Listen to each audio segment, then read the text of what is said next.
Dans quelques jours, la Maison Blanche accueillera peut-être un nouveau locataire. Une Amérique toujours plus divisée entre suprémacistes blancs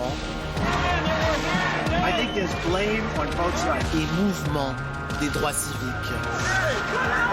Deux Amériques face à face et un passé esclavagiste qui ne passe pas.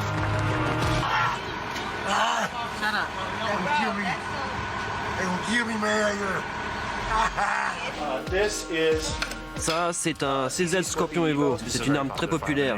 N'importe qui peut l'acheter, s'il a 800 $. Une Amérique à cran au bord de l'explosion. Arrête de tirer sur les gens! Tu ne peux pas dire que tu viens pacifiquement si tu viens avec des bâtons, des casques et des boucliers.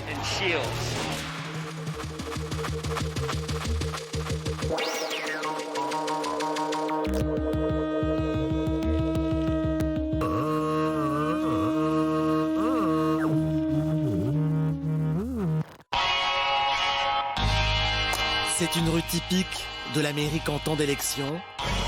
Oliphant, avec ses maisons bariolées aux couleurs de la présidentielle.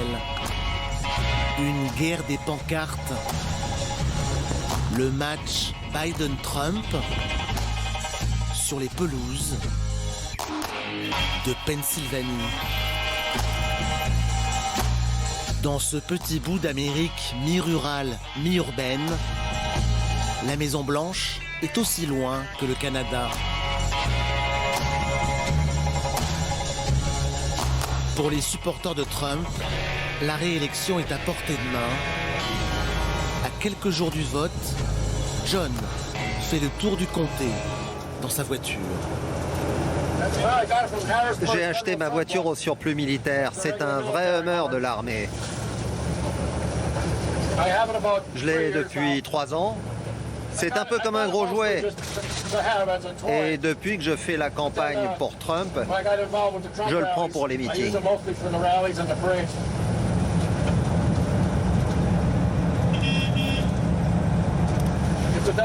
Si les démocrates gagnent le scrutin, le pays est foutu.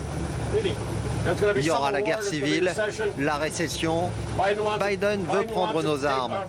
Notre second amendement, il nous donne le droit de les porter pour se protéger. Et lui, il veut les enlever, il l'a dit. L'enfant du pays, c'est Joe Biden, natif du comté voisin. Oliphant a toujours voté démocrate, comme Dave, 53 ans. 9 mm.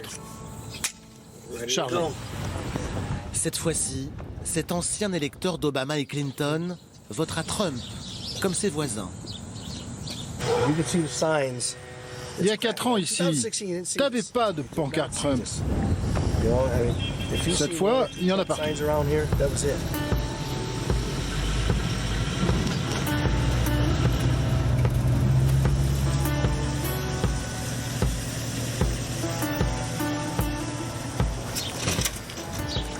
Ça va, Dave? Ah, mon pote le Trumpiste. Dave et John partagent une même angoisse, que les démocrates leur confisquent leurs armes. C'est de plus en plus difficile d'acheter des armes. Les prix augmentent. Dis-leur, Joe, ce qui va se passer si Biden et Harris sont élus. On n'aura plus d'armes. Ils vont nous les prendre. C'est notre second amendement. Mais ils veulent tout casser. Tous les amendements, tous.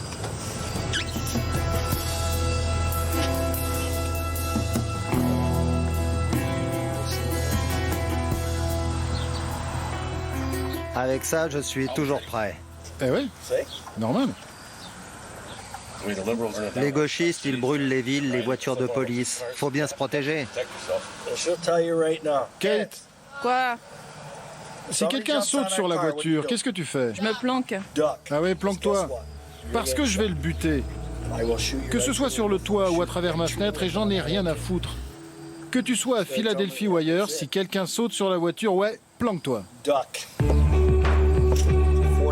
Chargeur de 40 balles, un autre de 30 chargé et prêt à l'emploi. Il tire en arrière, c'est bon. Et j'ai encore 7 autres flingues au sous-sol. Ça, c'est une balle de 5,56. C'est pas si cher pour ce genre de fusil. Et quand tu tires, ça passe à travers les murs. Faut faire gaffe. Vous redoutez une explosion de violence après l'élection? Ça peut arriver avant l'élection. Il suffit d'une étincelle. Dans les villes, tout est inflammable, alors il manque juste une étincelle. Ce jour-là, une rumeur enfle dans le quartier. Dave en est persuadé. Biden bourre les urnes. Grâce au scrutin par anticipation, il ferait voter les morts. Jean Davis, morte en 2007. Dans sa main, une soi-disant preuve, une liste de citoyens décédés. Hey Jerry, Hey, salut Joe. viens jeter un coup d'œil. Ma sœur, elle a intercepté 17 bulletins et les votants sont morts. Écoute, chez ma mère aussi j'ai reçu des bulletins. Mon grand-père il est mort en 1976. Et ben lui aussi on l'a fait voter avec un bulletin. Ma grand-mère est morte il y a 3 ans. Elle aussi.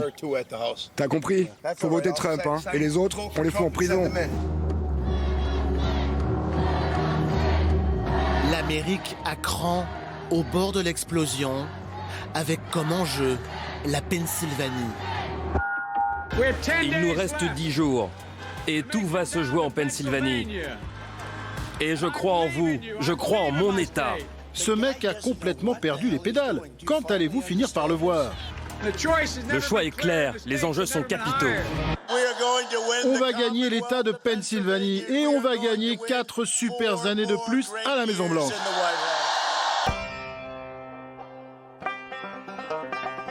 La Pennsylvanie et ses fantômes de la guerre civile. C'est à Philadelphie que les États-Unis sont nés. Philly, première capitale des 13 États fondateurs en 1776.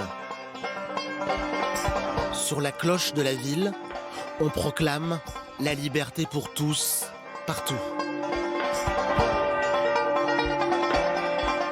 Au XIXe siècle, les États-Unis passent de 13 à 30 États. Mais en 1861, c'est la sécession. 11 États du Sud quittent l'Union pour la Confédération. La question de l'esclavage va provoquer un divorce sanglant.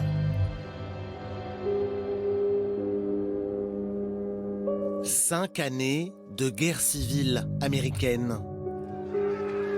Le plus terrible affrontement a lieu ici, en juillet 1863. C'est la bataille de Gettysburg.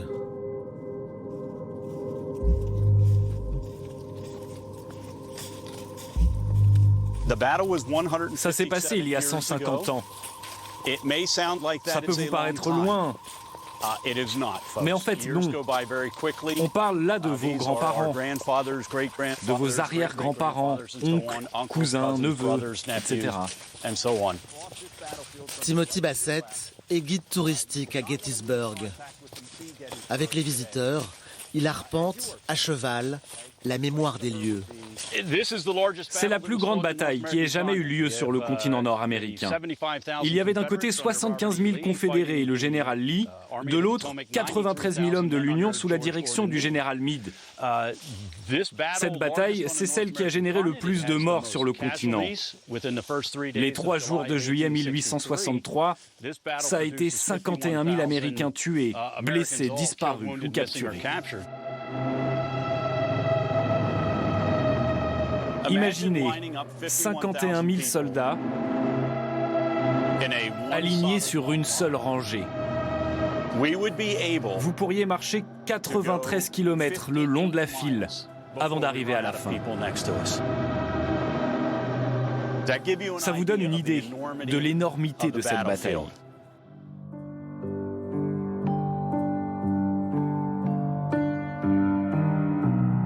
Au total, la guerre civile fait plus de 200 000 morts, presque autant que les pertes américaines pendant la Seconde Guerre mondiale. Aujourd'hui, il reste une centaine de monuments sur le champ de bataille. Les belligérants, figés dans le temps, qui s'observent depuis un siècle et demi. Les sudistes du général Lee et les nordistes sous l'autorité du président Abraham Lincoln. Le 16e président américain vient à Gettysburg après la bataille. Lincoln y prononce le discours le plus célèbre de l'histoire américaine.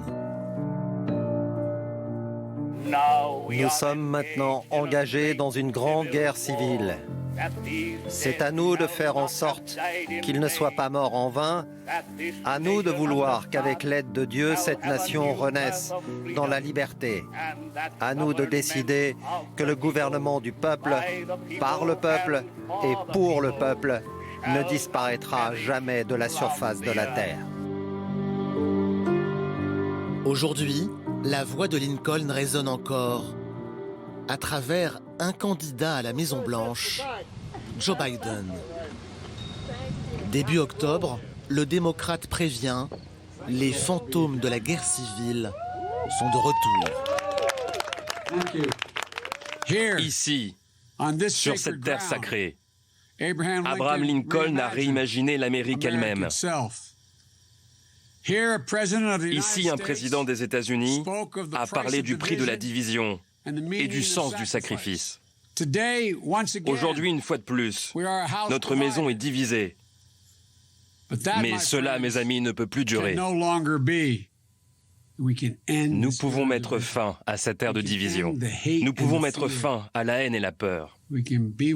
Être le meilleur de ce que nous sommes, nous, les États-Unis d'Amérique. Que Dieu vous bénisse et que Dieu protège nos troupes.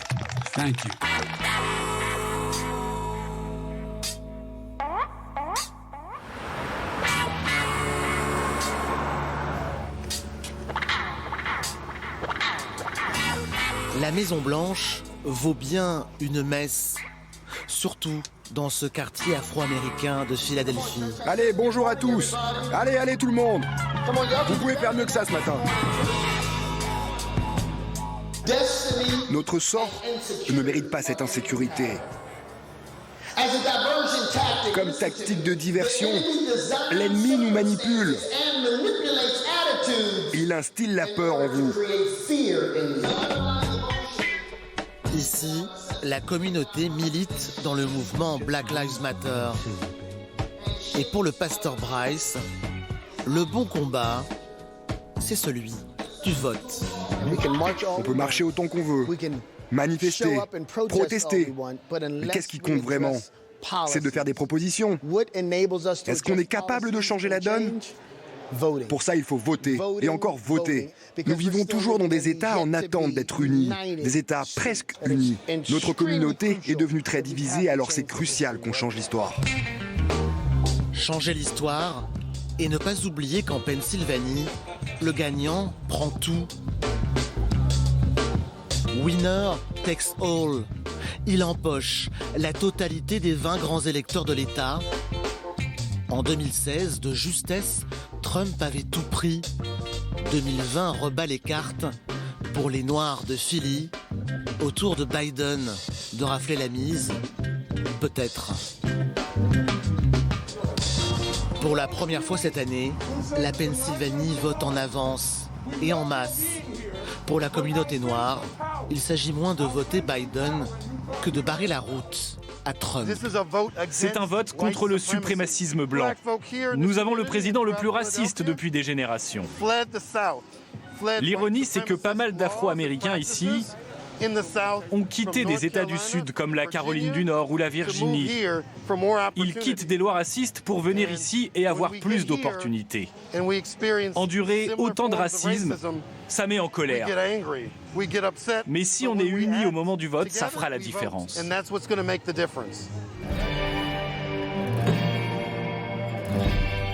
Ce soir-là, C'est le début du week-end chez Dingmans. Je vais prendre un 38 mm et un 357. Moment de détente entre amis au stand de tir. Depuis 6 mois, le patron Zach reçoit de plus en plus de clients. Ça, c'est un Smith & Wesson. 17 balles dans le chargeur. C'est très populaire. Ça, c'est un CZ Scorpion Evo. C'est une arme très populaire. N'importe qui peut l'acheter, s'il a $800. Vous voulez un autre pistolet ou un fusil? C'est lequel que t'avais? Ok, donne-lui le AR. On a rouvert en juin, et depuis, notre business a triplé. En août et septembre, on a fait 3 ou 4 fois plus de chiffre d'affaires qu'avant. Je crois que ça vient surtout de toute cette incertitude. Je ne dirais pas que les gens ont forcément peur. C'est pas vraiment ça. C'est plutôt que notre société n'est peut-être pas aussi stable qu'on le pensait. Et on ne pourra pas toujours se reposer sur le système existant. Le stand de tir, une institution. Porter une arme, c'est constitutionnel, gravé dans le marbre du texte sacré, le 2e amendement. Une milice bien organisée étant nécessaire à la sécurité d'un État libre, le droit qu'a le peuple de détenir et de porter des armes ne sera pas transgressé.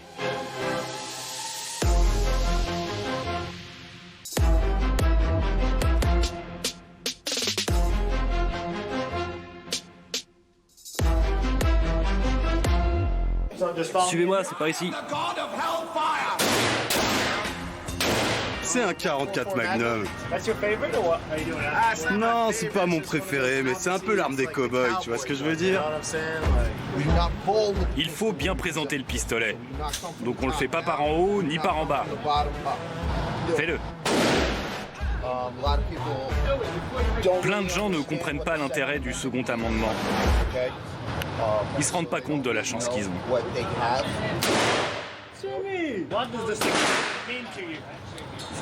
Liberté. Liberté.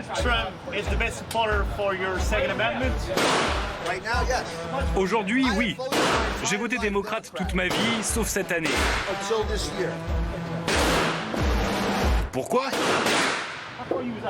Parce que c'est le meilleur défenseur de l'Amérique.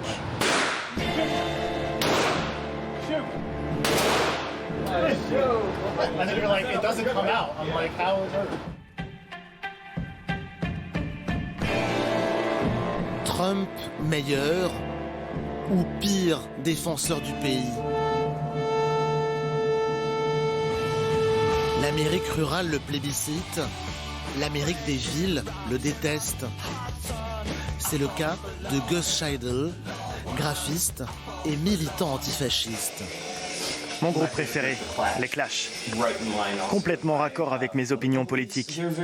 Ils sont antifascistes. Je suis très fier de cette affiche. Je l'ai faite ici et on l'a collée un peu partout dans la ville. Trump et Pence dehors. Avec ces affiches, Gus veut frapper les esprits. Selon lui, la guerre civile menace les États-Unis. Il y a 5 ans, quand Trump a fait campagne pour devenir président, je n'aurais jamais pensé qu'il s'entourerait de voyous surarmés avec des gilets pare-balles. Ils sont l'équivalent des chemises brunes à l'époque de l'Allemagne nazie.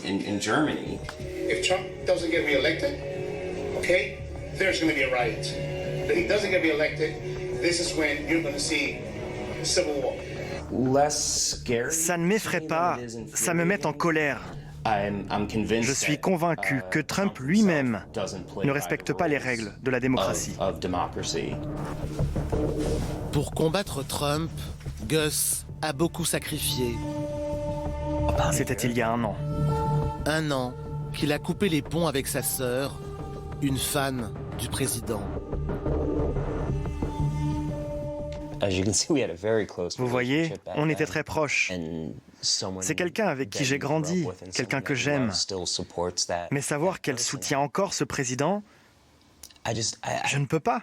Je ne peux pas garder cette personne près de moi.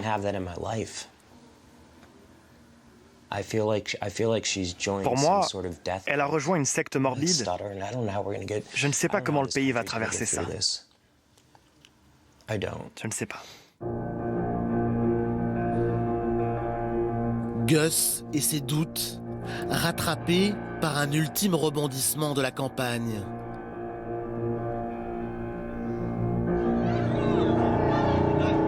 En pleine rue d'une banlieue de Philadelphie, des officiers de police tentent de maîtriser un homme armé d'un couteau. Les policiers sont blancs, l'homme est noir.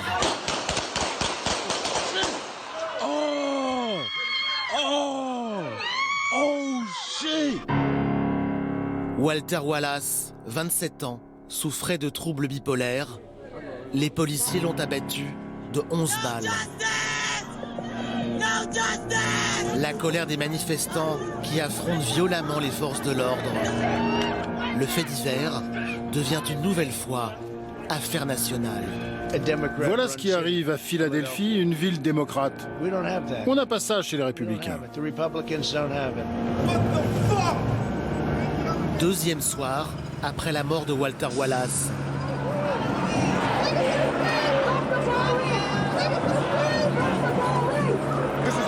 C'est notre pays. Trump, il a rien à faire ici. Et la haine, elle n'a pas sa place. Trump et tous ses clones, ils vont devoir dégager. Il n'y a pas de paix possible avec eux. C'est l'anarchie. Cette élection, elle va rien changer. Mais nous, on va bouger. On va tout brûler. Voilà ce qui va changer.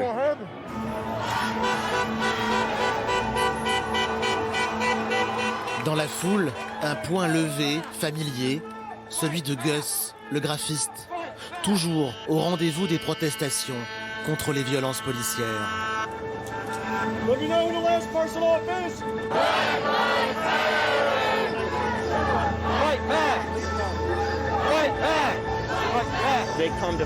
Regardez-les, ils sont venus pour se battre. Tu ne peux pas dire que tu viens pacifiquement si tu viens avec des bâtons, des casques et des boucliers. C'est pas possible. Gus et son smartphone en direct pour documenter au cas où les débordements. Arrête de tirer sur les gens. Les gens, ils ont des familles.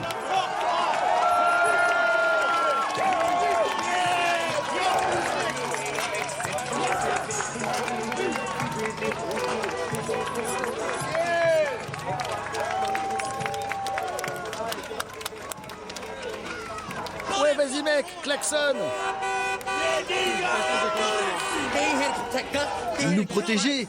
Mais non, ils sont là pour nous tuer, pas pour nous protéger. Ils sont pas là pour nous protéger. Dites à vos enfants ce que vous avez fait à Noël. Dites-leur que vous êtes des enfoirés de flics pourris. Ce combat, ce n'est pas les Noirs contre les Blancs. Non, non. Ce combat, c'est une vieille mentalité blanche contre une nouvelle mentalité blanche. Vous savez quoi? C'est la merde. Normalement, des Blancs comme ça, on les voit que dans les films.